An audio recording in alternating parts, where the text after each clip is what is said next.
deep sense of loss, but also gratitude for the memories we have with Roy. My dad, Bob, and Roy are brothers. Uncle Roy was like a second father to me and my brothers and my cousins. As a child, whenever I knew he was coming out for a visit, the anticipation was almost too much. I knew the day would be filled with endless laughs. He was our cool uncle. He would drive out on his motorcycle to our house in West Islip and give my brothers and I rides around the block.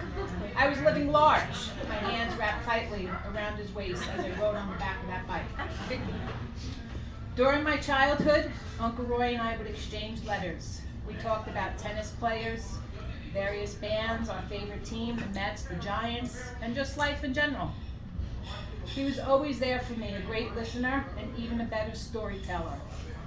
I cherished the endless stories about his childhood. Him and my dad were real-life little rascals. One story I love is about the time they camped out with the neighborhood kids when they were just 6 and 8 years old. They were left to their own devices, no adults around. Uncle Roy said those experiences shaped him and built true character and survival skills. In today's world, their story would make headlines because kids under the age of 10 were playing outside unsupervised. Despite not having much growing up, Uncle Roy, my dad, and Aunt Peggy made the best of life. I remember being 12 when Uncle Roy told me he was getting married to Margie. Through my 12-year-old eyes, I was devastated. How could my uncle be getting married? I was worried things would change, but instead, life got even better. I gained a beautiful and caring Aunt Margie, who fit right into the Westbrook family, and the perfect life partner for Uncle Roy. Every Christmas Day, without fail, Uncle Roy and Aunt Margie would come to my parents' house. The day and night was filled with laughter, food, music, and of course, wine and beer. I have fond memories of Uncle Roy, Aunt Margie, and my family sitting around shooting the breeze in the playroom while Paul and Steve would be playing guitars.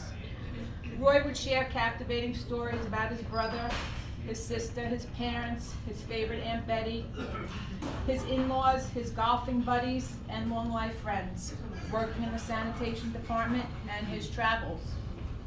His infectious laugh was so big and hearty and true, just like the man he was.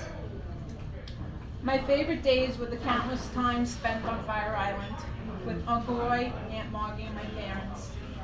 We would take a leisurely ride on my dad's boat, the Flossie. Everyone had their roles dictated by Captain Bob. Who would tie up the boat? Who would put out the deck chairs? Who would make the sandwiches? Most importantly, who would put the cooler together with our drinks? That was my job. At the ocean, we each fell into our own rhythm. My mom, Aunt Margie, and I would chat the day away. My dad would curl up on a towel and snooze for a few hours. Then there was Uncle Roy, sitting under his umbrella, beer in the sand by his side, with his nose deep in a book. He was an avid reader and always had a new book to get lost in. He referred to his books as his friends. The nights on Fire Island were even better, dinners by the water and crazy antics. One summer, Uncle Roy earned the nickname Uncle Spins. Because after all of us overindulged ourselves, surprise, surprise, he thought it would be fun to spin in the sand under the moonlight on our walk back to the boat.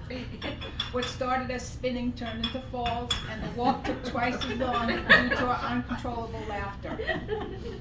These memories are just a snapshot of all the good times I had with Uncle Roy. He was more than an uncle to all of us kids. He was a mentor, a friend, and a role model. Uncle Roy's true love is his wife, Marguerite. I'm so glad he wised up and finally married Margie and didn't let her get away. He often told myself and my husband, Steve, how grateful he was for Margie and how deeply he cherished the beautiful life they built together. She was his partner, his love, and in the end, his devoted caretaker and award-winning nurse. Uncle Roy, we thank you for your love, your wisdom, and your unwavering support. You will be deeply missed, never forgotten. Your memory will live on in our hearts and in the lives of all those you touched. So let's raise a glass to a wonderful, caring man that lived an incredible life. Cheers. Here, here. Well said, Diane.